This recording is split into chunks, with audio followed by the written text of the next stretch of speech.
Hi, Internet world. It's Dr. Langley at Pine Ridge Family Medicine here in Colorado Springs. Sorry about my nose scab. I was helping my 9-year-old try on some ski boots and then pulled up directly with the boot right to the face, and it hurts a lot. Sorry. Yeah, I'll always be able to look back on this video and remember that it was about ski season in the year 2019. Because of that nose scab. Ouch, so painful. But I wanted to talk to you today about something that I've been hearing a lot from patients. This is something that's been bothering a lot of people, that they've noticed when they eat this certain fruit, it makes their whole mouth itchy. And it doesn't get swollen.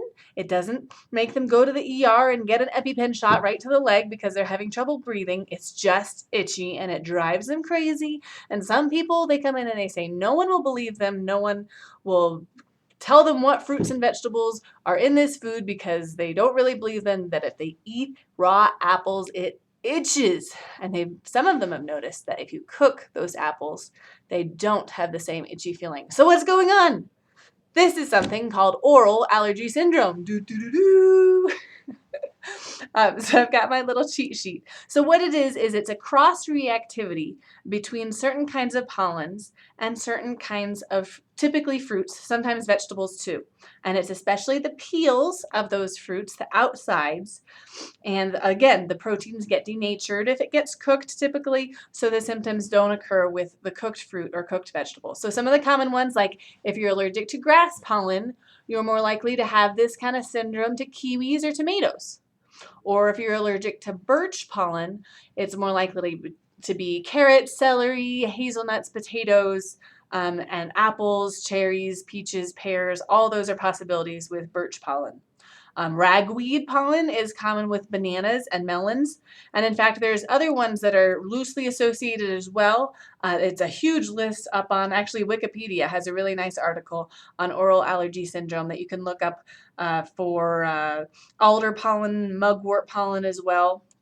And these are all pollens that are floating around the air at different times of year, depending on where you're living. Typically, it's weeds are blooming and making pollen in the fall, and grasses in the summer, and trees in the spring. So that's a loose association with if you tend to get your symptoms where, what you could be reacting to, and whether, if it makes sense for that to line up with what kind of fruits and vegetables you tend to get oral allergy syndrome too.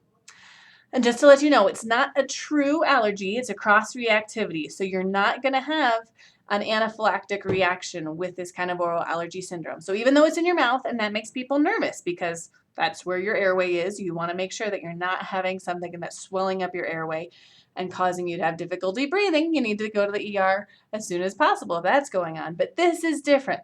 This is something that can be predicted, that you're going to have this reaction. It's uncomfortable, but it's never going to lead to anaphylaxis. So if it doesn't drive you too crazy and you really love eating those raw apples, go ahead. It's not crazy to keep eating those raw apples and just putting up with the itchiness. Maybe take an antihistamine, a Claritin, a Zyrtec, an Allegra, something in that family, non-drowsy, to try to decrease the itchiness.